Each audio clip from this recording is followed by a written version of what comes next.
नैब और शरीफ ख़ानदान का गठजोड़ जारी है। जिस दिन से इमरान खान के दौरे हुकूमत में सियासतदानों को करप्शन इल्ज़ामात पे गिरफ़्तार करने का सिलसिला शुरू हुआ, उसी दिन से इस मुल्क के अंदर एक नया बयानिया मुतारिफ़ करवाया गया कि एहतसाब और जमहूरियत इकट्ठे नहीं चल सकते, एहतसाब और मईशत इकट्ठे नहीं चल सकते।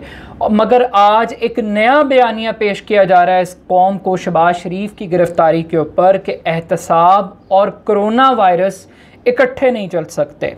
शहबाज शरीफ साहब को लाहौर हाई कोर्ट ने 17 जून तक गिरफ़्तार करने से नैब को रोक दिया है। उनकी गिरफ़्तारी के ऊपर एक बहुत बड़ा ड्रामा रहा, कल भी और आज भी।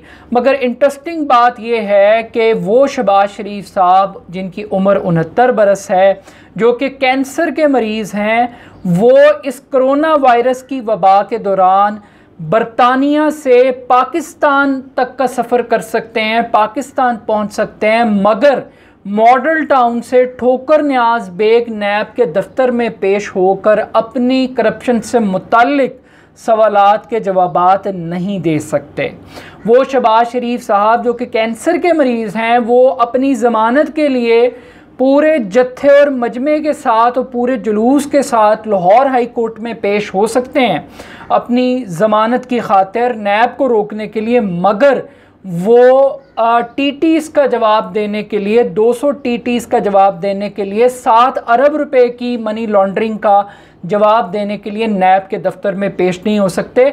तो ये इस मुल्क के अंदर अभी एहतसाब के साथ कोरोना वायरस का मजाक जारी है।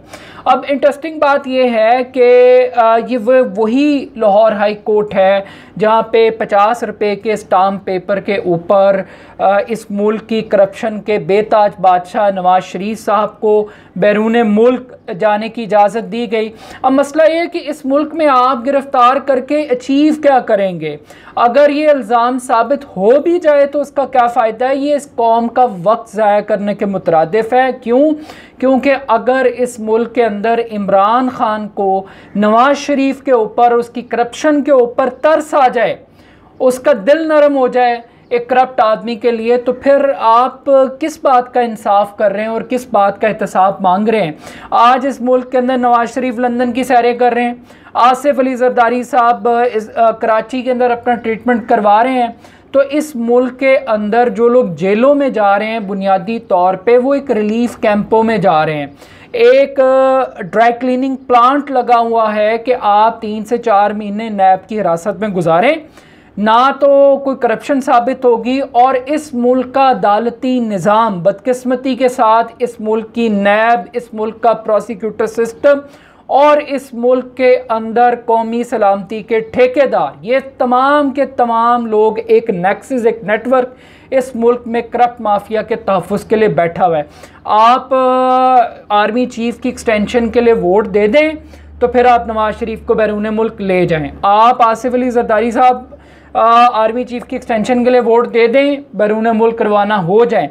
तो अब जो शहबाज शरीफ साहब की गिरफ्तारी है, इसका मकसद कतन टीटीज़ का एहतसाब करना, हिसाब लेना, वो जो मुलाजमीन के नाम पे बैंक अकाउंट्स खोले गए, कतन ये मकसद नहीं है। मकसद सिर्फ एक है कि 18वीं तरमीम के ऊपर डील करनी है, कॉम्प्रोमाइज़ करना है और इसके बदले के अंदर नैब के पर काटने हैं।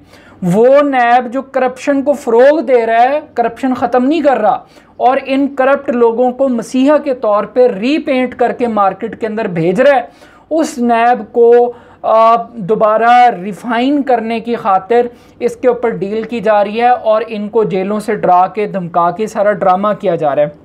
तो जिस मुल्क के अंदर जेलें सियासतदानों का ससुराल हों और हथकड़ियाँ जेवर के तौर पे तस्लीम की जाती हों, तो उस मुल्क के अंदर जो सियासी गिरफ्तारियां हैं वो सियासतदानों को बेनिफिट करती हैं, पहुंचाती हैं।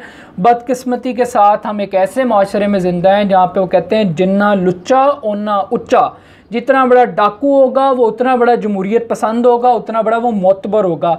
मगर इस मुल्क का कोई दानिश्वर ये सवाल तो उठा रहा है कि ये टाइमिंग बड़ी इंपॉर्टेंट है, कौमी असम्बली के इजलास से पहले कार्रवाई हो रही है, ये कार्रवाई इंतकाम का नतीजा है। मगर कोई दानिश्वर, इस मुल्क का कोई दानिश्वर ये सवाल नहीं उठा रहा कि भाई शहबाज शरीफ ये बताओ कि ये आमदन से ज़ायद असासे क्यों बने, कैसे बने, ये मुलाजमों के नाम पे अकाउंट क्यों खुलवाए गए, ये 200 टीटीज़ का हिसाब दो, ये 7 अरब रुपए की मनी लॉन्ड्रिंग का हिसाब दो। कोई दानिश्वर, कोई दालत इस मुल्क की ये सवाल नहीं उठा रही कि कोरोना वायरस के अंदर सियासत हो सकती है, हुकूमत पे तनकीद हो सकती है, मगर अपनी मुबैना करप्शन का हिसाब नहीं दिया जा सकता।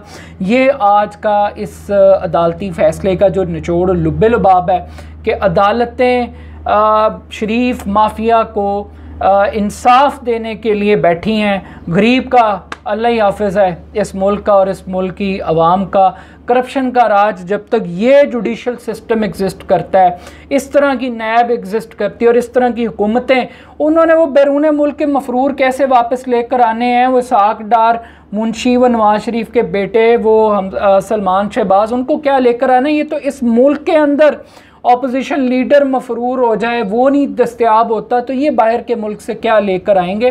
तो सिक्का राइजुल वक्त जो करप्शन का निज़ाम है उसके अंदर लोगों को ये बेवकूफ़ बनाना कि 1985 से लेके आज तक की जो शुगर मिलों का रिकॉर्ड है उनका ऑडिट किया जाएगा। ओ भाई, जो 5 साल का ऑडिट हुआ है उसके ऊपर तो गिरफ्तारी कर लो, उस पर तो कोई मुकदमा बना लो। और कहाँ बनाओगे? ये नैब, ये FIA, ये इदारे एहतसाब करेंगे?